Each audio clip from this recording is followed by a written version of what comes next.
Welcome to the Intelligent Business Show, a podcast from Aberdeen discussing the latest trends to keep you and your business at the top of your class. And now, here's your host, Aberdeen's CMO in residence, Matthew Grant. Hello, and welcome to the Intelligent Business Show, the podcast that focuses on the ways that organizations just like yours are using data to make their business more intelligent. I'm your host, Matthew Grant, CMO in residence here at Aberdeen. This week on the show, we're speaking with Matt Wright, UX Research Manager at WiderFunnel. We invited Matt to the show to discuss how one goes about creating a culture of experimentation and the impact that can have on an organization's performance. Let's dive in. So, Matt, welcome to the Intelligent Business Show. Hi, thanks for having me. It's a pleasure to have you on the show today. So, I wanted to just start right off with something that WiderFunnel does. Specifically, it's my understanding that you run what's called the Motivation Lab over at WiderFunnel. What does that do? Yeah, no, that's correct. So I do head Motivation Lab, which is our product or service that we work with a lot of clients on to really dive into understanding their customers, and particularly from the side of like applying behavioral science, behavioral psychology, into really understanding what their needs are, and in particular, what their needs are in a given context, and what's really driving their behaviors in that context, or the decisions in their decision-making models of how they're actually using criteria of how they behave, to drive how they behave. Okay, so just right off the bat then, I do have a question there. So you say you're applying behavioral science / behavioral psychology. Could you give me an example of, how you guys do that? Yeah, so I think when we step into how we're doing it, we're really taking the approach of looking at kind of representative customers or customers of the clients that we work with, and really diving deeply into kind of both taking like traditional approaches of doing qualitative research that might look around, like doing some types of ethnography, looking at quantitative research which is around like analytics, but then taking that a little bit step further and also applying this new lens of like behavioral science and actually looking at the way that human beings think and how they actually make decisions. So taking into account like behavioral models or really basic behavioral models that we layer into insights that we're getting from these traditional approaches, and have a much better idea then of how that kind of customer is actually seeing the world, but also thinking about the world, and potentially the actual using kind of the standing on the shoulders of kind of cognitive psychology, neuroscience, how they think and the ways they think in particular, and leveraging that into like the levels of understanding we have that can have a much better capacity of, hey, like this is actually what's driving behavior in a particular context. So I'm curious about that, like in terms of your work with your customers, what are the typical kind of misunderstandings or misconceptions, or I don't know, this isn't really a word, misassumptions that companies have about their customers and how kind of purchase decisions and things like that get made? Yeah, I think that's a really good question. I think you could maybe describe it in really there's probably one or two ways of kind of circumstances that we typically talk to customers, our clients, about their customers. One is they come in and take a very traditional approach to marketing their customers, and they'll show us kind of facts around, here's some demographics, here's some geographics, here's maybe a little bit of things that we think there's topics that matter to these people, or maybe some slight motivations that drive them in a certain way. But they're very limited into looking at them from a perspective of like what are they deciding on, what kind of like little touch points or key behaviors are occurring during like a customer journey that they're trying to actually walk through and sift through and kind of get a much better feel for to make a decision. And then on the other side of that, we get people that are super analytically driven, and they show us tons of numbers, even statistics, but they often are really forgetting that there's a person behind those numbers and what that looks like. And so what we're really doing in both cases is trying to go quite a bit deeper and trying to find really representative people. And so typically it starts with a qualitative approach where we'll go out and recruit like a representative panel of their customers. And then we'll go everything from doing really deep dive interviews with these representative respondents to this point that we call them, or we go even into the state of we do literally diary studies. And so it's very much they're in the context of their world, and they're showing us how they navigate through that. And we can both analyze that from very much understanding the needs and the outcomes they're looking to accomplish, but also start taking everything that we leverage from behavioral science and really start building models of how they're actually thinking through that processes, and what are the kind of we can get into this a little bit more deeper, but what are the actual kind of system 1, system 2 thinking models that they're using to actually navigate the world? So on that front, since I don't know exactly what system 1 and system 2 might be, what are those? What does that mean? Yeah, no, and that's really fair. So when we think about actually stepping back and this whole work around behavioral sciences, we're really standing on like the shoulders of what we now realize is people think in 2 kind of different ways, or there's kind of classified through neuroscience as 2 ways of thinking. And one is very much a way of thinking that, if you think about it, it's called System 1, and it's really much more focused on like intuitive type thinking, which is very much happens in our subconscious, occurs in something called the limbic system of our brain, and it's really focused around things like pattern recognition and mental models that we create of the world, particularly around like past experience to create. System 2 is much more the way we actually think we think, but we don't really realize System 1 even exists because it's much more our conscious thoughts. It's our really rational thinking.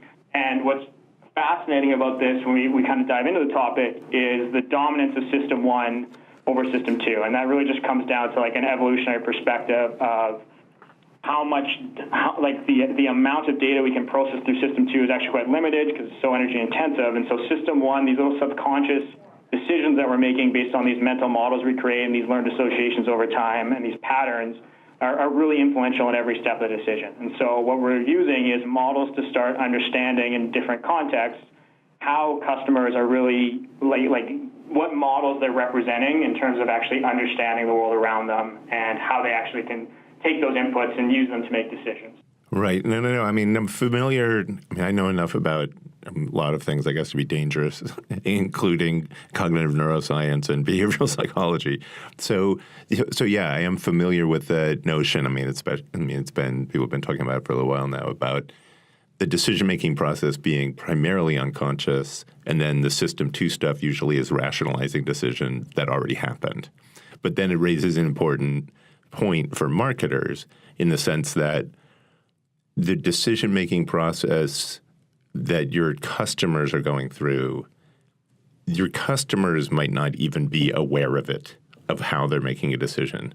And yet most of the time, the way people go about figuring out how customers make decisions is by surveys, focus groups, where interviews and that sort of thing, where to your point, you're engaging System 2. So what are some of the things that you guys do at WiderFunnel to actually unpack what's happening in System 1 for your customers? Yeah, I mean, that's like a great question. I think that's really the challenge that I think just now kind of research approaches are becoming available to make that kind of possible to actually build this type of understanding. And what starts with like Motivation Lab is really focused on the qualitative perspective. It does build into a quantitative perspective once we start to try to build like a foundational understanding. But what we're really doing is trying to, if it's at a diary level where we want someone actually documenting as they move through the world, little snippets of, hey, this is kind of this part of my journey, this is what I'm doing, this is how it makes me feel, this is what I like about it, this is what I'm frustrated by it. We're looking for kind of little heuristics and rules of thumbs that start to appear that we can identify for how they're making decisions.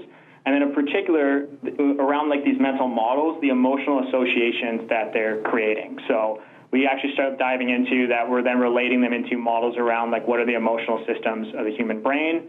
And again, start kind of have a much better feel for, as someone navigates through this journey, they're likely to move through some different emotional states.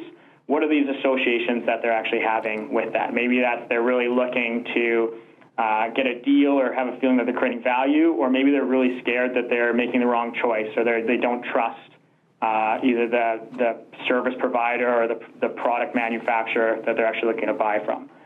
On the other side of that, too, as well, is we want to actually do really deep dive interviews, and I think this is where this type of research gets extremely fascinating, is if you're doing deep dive research, it's extremely hard to just ask a customer, impossible actually, to say, hey, what do you want? What are you thinking about in this moment? Because they can't actually do that. And so we take a very different approach to actually doing interviews or stakeholder interviews with a potential customer or someone that would represent a customer. And that is to really look at creating sets of topics that are primes to generate discussion And if then instead of generate discussion, the traditional approach would be to ladder into that. So it would be a series of whys that someone might ask to do research. So they say, why would you do that? And they follow that on to a why and a why and a why, and that typical rule of 5 whys that you sometimes come across. I'm not sure if you're familiar with that. Yep. Does exist. But what's really interesting about that, if you start taking a behavioral approach, is actually human beings are very nervous about whys themselves. That's something that puts us like a high degree of caution, starts like jumping up. And so we've actually really tried to avoid that as much as possible. Right. And instead, what we try to do is have a series of topics that are primes. And then instead of asking why, we really focus on what and how questions of what someone is doing. Like, what does that look like? How are you doing that? And then in addition to that, we really focus on like getting down to this level. I think I mentioned this to you before previously, this idea of like tactical empathy. So really trying to step into their shoes and think about how are they viewing the world. And one of those kind of 2 ways that we do that is really through even like trying to mirror them and understand, hey, like how is this person actually thinking? But then also label their behavior. So talk about it seems like you feel like this, or it appears, like trying to actually label behavior that typically generates a response that is similar to a why, but is more like, yeah, that's correct, or no, that's not how I feel. And that's our way of actually getting quite a bit deeper and being able to understand people. And so with that, we can have a much better understanding of what a customer is looking to accomplish, and then have a much better feel for how that we can actually have hunches to design experiences that are really, really beneficial and of high value to them. Okay, wow. It's so fascinating what you're talking about here. I want to come back to the designing experiences part. Yeah, sorry, I know that was long-winded. No. There's so much there. But I guess the one thing that it got me thinking about, because when you were talking about the emotional associations that people have, I know I've worked in the B2B marketing space for my professional career here, and it's something that constantly comes up as a kind of difference between the B2B world and the B2C world. Is often the B2C world is the one where we think people are buying things for status, they're buying things because it's cool, or they're buying things because they have some aspiration. I mean, I'm talking about clothing and cars and whatnot. I think what you were saying was reminding me something that gets neglected in the B2B arena is that because a lot of times if it's a considered purchase or it's a complicated purchase and involves a lot of people and also might involve a lot of money, people think that there's less emotion involved in those purchases. But you were making me think, even by talking about this, that that's really a wrong assumption. Yeah, so I think it's funny you bring that up, because I think B2B is one of the most overlooked areas that this is kind of leveraged in, and leveraged to really get this concrete understanding that's so important. And a huge part of the area that we're working is actually in a B2B space. And I think it's a great space to work in, because it's almost arguably even easier to get really close to your customers than it is even in a B2C space. Oh, yeah, totally. Kind of fascinating. I think it definitely can be leveraged. And in particular, if you look at, there's this fascinating book. There's an Antonio Damasio really blew up the whole neurosciences field, and yep. I think it's around 1994 or 95. He writes the Socrates error, and he talks a lot about that. What they found is that it's actually almost impossible to make a decision without emotion. It's involved in that process, and so even in these complex B2B things, emotion is very prevalent, really focused, and it's something you can really actually tap into and build quite a really foundational understanding of. Yeah, no. I mean, I don't think I read that one. I read another book by Damasio, and where he talks about this, and it was fascinating. Again, the key role that emotion played. Like basically, as you were just saying, he's saying decisions can't be made without emotion, even though we have this ideal somehow of cold, calculating, reasoning, decision making.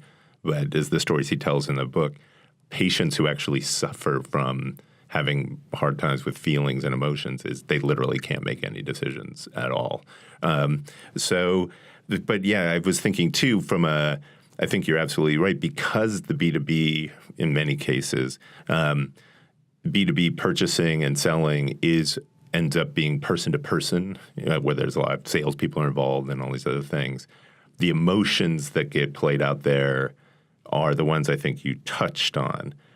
Two specifically. One about fear. Am I making the wrong decision? Is this going to be a waste of money? Am I going to lose my job if I do this? And trust.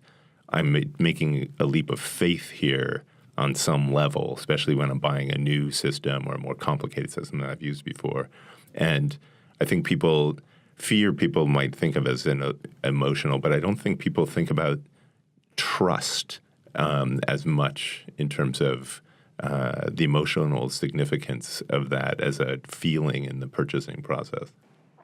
Yeah, I think that's fascinating. I think trust is one of the most emotional kind of drivers or decisions that one can actually make. I think there's all these subtle implicit cues that exist in the world, and it's really those associations that are highly based on your past experiences and the emotions you've had with those experiences that you're leveraging to make quick determinations whether you trust someone or not. Right, exactly. And that really goes into even think about like Cialdini's work around like the art of persuasion. Yep.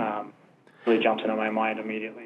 Yeah, but also as you're saying too, it's a split-second pre-conscious decision usually that we make when we initially decide to trust someone or not.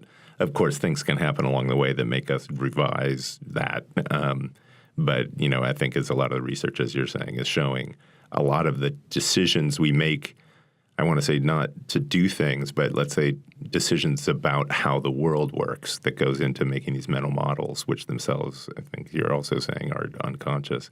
All these processes are unconscious and are happening prior to... I would say it's a little bit of a combination of both. Like we have mental models that we create that are very conscious models or that we call upon, but definitely these split decisions that are really quick, they're happening at like a pattern recognition level that are really done subconsciously. And even, I think with going back to Damasio, he does a great job of talking about that there's kind of those two buckets of behavior. One is instinctual, one is very intentional. Mm-hmm. And even once, I think what most people forget or miss is that the idea of when someone has intentional behavior, it's very conscious thought at that point.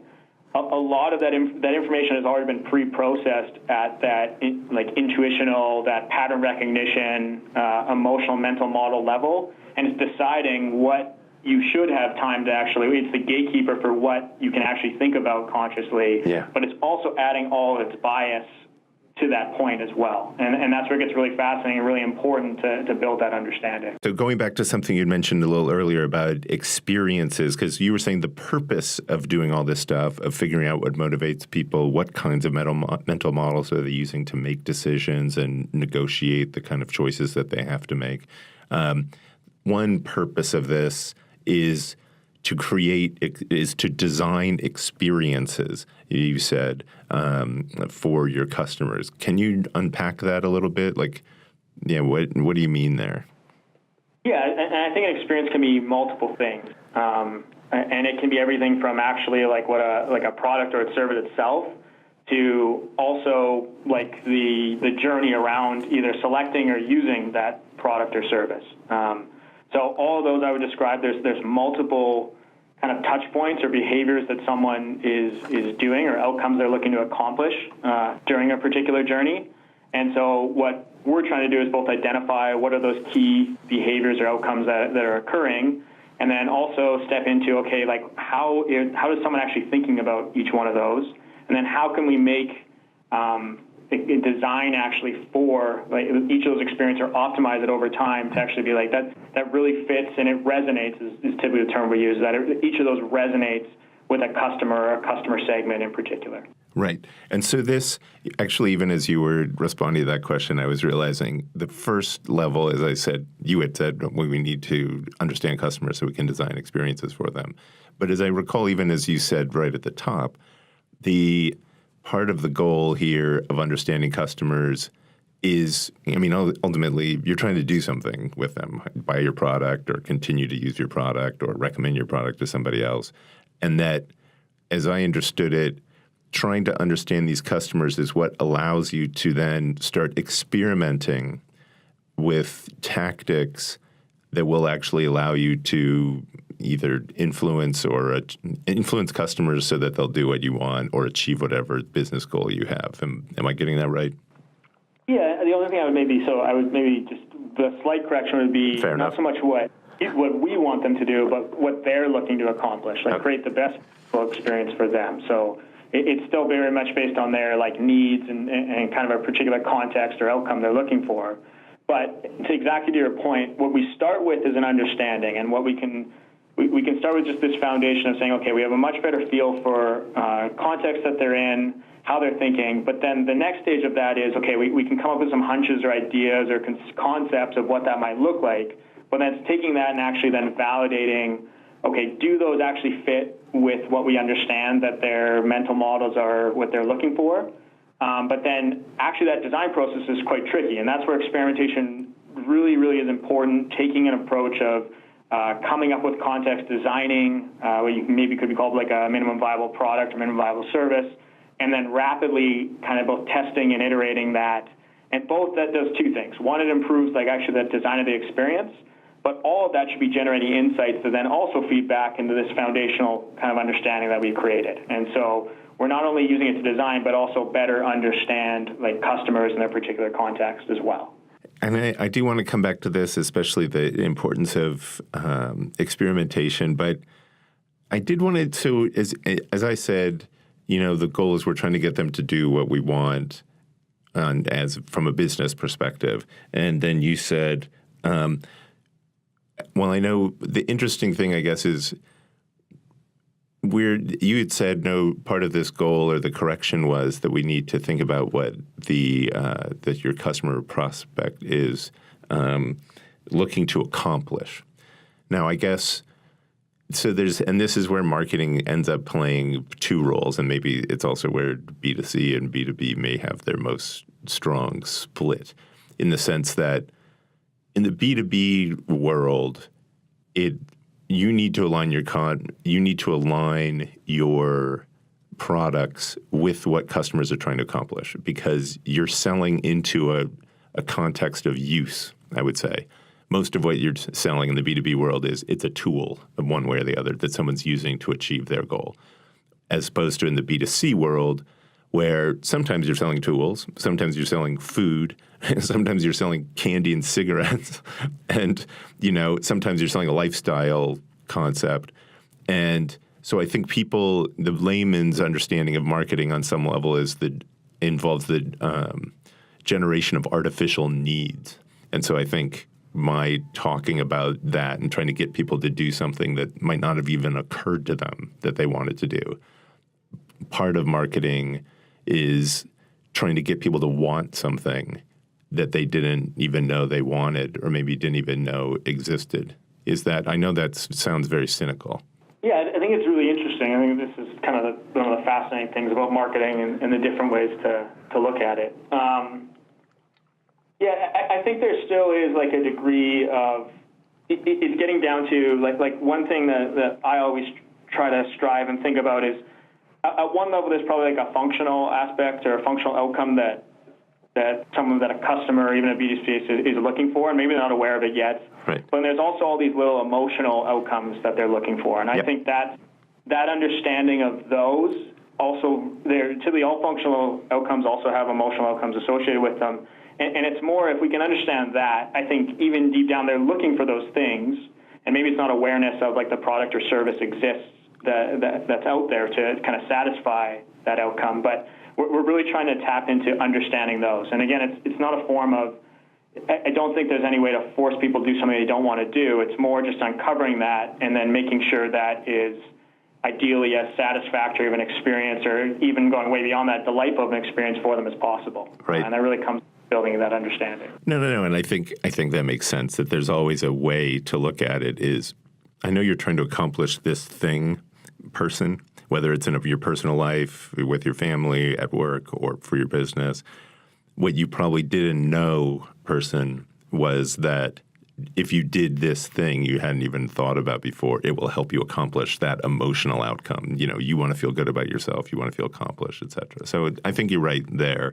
And I'm not going to go too much farther down the path of all marketing is manipulation and generation of artificial needs. Instead, since we're kind of rounding the bend here into the end of our podcast, I wanted to talk more about experimentation. And as I understand it, from a WiderFunnel perspective, experimentation is the path forward if you want your company to evolve and continue to grow and adapt to customer needs, even as your understanding of these needs itself is developing and evolving. And to get there, you need to conduct experiments. And so it's something we had talked about prior to the show was developing a culture of experimentation within an organization, which I think is also related to this emphasis people put on nowadays on innovation and the need for every company to, quote unquote, innovate or die. So I was just curious if we could spend the last few minutes here talking about that. What does a company need to do to develop a culture of experimentation? Yeah, so I think it's obviously it's a huge topic in itself. But yeah, sure. No, I want you to sum it up. 30 seconds. Go. Yeah, for sure. I think definitely in terms of like a culture, I think there is the aspect of like first of all, building the understanding of the importance of experimentation, in particular experimenting around like a customer and like using insights driven by customers to actually really make decisions about what the business is doing. So I think it starts there. But I think we go quite a bit deeper into there's a lot of buzz around experimentation, but what it really takes is really like a defined process and kind of frameworks, a way of thinking about experimentation that can actually like scale up over time. So you're typically going to start in any organization, they might start with like running very few experiments, and then you get into some organizations at the level where they're running thousands of experiments a year, and that's really driving the decision-making process about how they're evolving over time and how they're changing and how they're understanding both their customers but the industry landscape as it moves forward. So I don't know if there's a particular topic within that you want to get into, but there's definitely, I think the biggest thing is like defining a process and really having like a really structured way and a rigorous way to do that. I think it's very easy to jump into the buzz, but it takes a huge degree of rigor to do experimentation properly. Right. No, I totally agree. And though it was funny, even as you were talking, I was reminded of an experience I had at a company where I used to work, in which I was working with the CEO on the homepage for our website. And he, in his mind, had a very specific idea of what should be happening on this homepage with a kind of hero image, and he wasn't sure what it was going to say, but there should be a hero image with some bold statement and then 4 to 6 other one-liners that basically covered our brand essence or expressed it or whatever, setting aside all the issues of why were we doing this, what's the point of a homepage anyway, all this other stuff, which he didn't have much time or patience for. So I had said to him was, well, yeah, we should do some testing to see in terms of these statements that were supposed to resonate with prospective customers. We should do some testing to see what actually resonates in interviews and the whole 9 yards. And he was like, oh, you're just trying to waste time, or basically he saw testing and experimentation as a way of stalling. And so it was not a culture of experimentation, as you may well imagine. But I'm wondering about that. How do people, it sounds like if you're going to have a culture of experimentation, that really needs to start from the top, and there needs to be as you were just saying, a true belief in the importance of experimentation. My question, I guess, is if that doesn't exist, kind of where do people start? No, I think that's a great question. I think just a quick anecdote is one of our big goals that we talk about as a company and kind of have some tongue-in-cheek with is we talk about that we want hippos to be extinct. And it doesn't mean like I don't want to get out all the wildlife activists coming after us or anything, but more that we're trying to avoid just the story you just talked about, which is like just the highest paid in the room's opinion matters most. And I think that's a perfect example of that. That's not an experimentation culture, and definitely people bump into that and run into it. And so I think in a lot of cases, that's definitely a lot of the clients we start helping are in that exact circumstance where they actually need to prove the value of experimentation. Right. And so I think what's fortunate is with kind of the frameworks and process that exist, the ability for the advancements in like tools to do experimentation, that's actually quite achievable today. And so I think it starts with proving the value, but then it really quickly dives into this change in mindset where it's all about validated learning. It's about gaining insights. It's about not being scared to fail and that it's not wasted time. It's much more a higher degree of certainty. And so we even talk about this idea of it's all about placing little bets as you move along. And the more informed you are, the better you'll be at placing your bets. And these small incremental wins that you achieve and these like addition and insights, they all compound over time. And that kind of builds and builds and builds. And it both drives a culture, but it can drive growth drivers, can drive like transformation. The final question I'll ask then, I think you're right, placing small bets, doing incrementally, all these other things, you have to prove its value, especially to the hippos of the world. So I guess as we're laddering things up, though, on that front, in terms of this experimentation culture, the final question I want to have comes down to experiences themselves. Because certainly I'm conscious of, have participated in, how do we test subject lines? How do we test CTAs? How do we test landing pages? How do we experiment, with, just different even website flows? When you get up to talking about experiences, I was just wondering, how do you experiment with experiences? Yeah, I think it's a good question. I think one of the things that we're doing is we're trying to design an experience in a way that we can both actually attribute changes to it and be able to measure changes effectively. So in a lot of cases, that doesn't mean making really bold, huge changes that has to be all done in one experiment. It can be kind of broken up into multiple experiments, or we kind of steadily build on that over time. So that's one step. But also in the way that we set it up, it's very much geared not only just to be a crazy multivariate test of all these different factors, but actually built in a way that we can learn and build iterative kind of changes that we make off each other and then actually make comparisons at the end of the day. So I think it's this really great question around how do you do that, but it's more like taking a very structured approach to it. Yep. And also getting back to that customer, what are they trying to do? So bringing back both this qualitative, these are goals or kind of criteria that a customer is doing in this given context.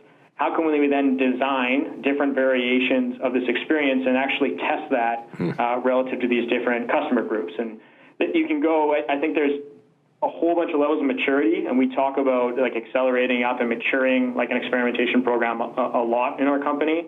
And so it's starting with I think the foundational aspects of it, but over time the complexities of those experiments and how you analyze those experiments really builds and builds. And that's where you can really do some very complicated and very insightful things over that time, but it really just needs those foundational things in place to begin with, and then it's an iterative road to get there as well. Right.